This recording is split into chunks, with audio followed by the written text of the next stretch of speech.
شروع اللہ کے نام سے جو بڑا مہربان اور نہایت رحم کرنے والا ہے۔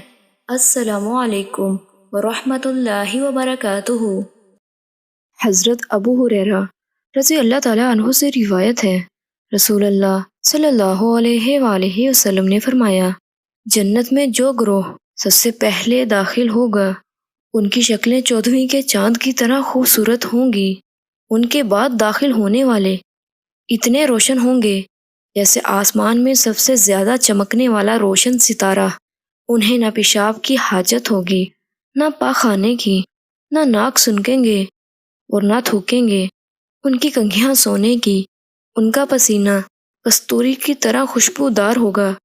ان کی انگیٹھیوں میں جلانے کے لیے عود کی خوشبودار لکڑی ہوگی۔ ان کی بیویاں موٹی آنکھوں والی حوریں ہوں گی۔ ان کی عادات ایک آدمی کی عادات کی طرح ایک دوسرے سے مشابہ ہوں گی۔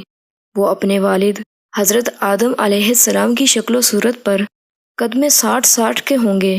سبحان اللہ۔ اللہ تعالیٰ سے دعا ہے کہ اللہ تعالیٰ ہمیں آخرت میں جنت کی تمام لازوال نعمتیں نصیب فرمائے۔ آمین ثم آمین۔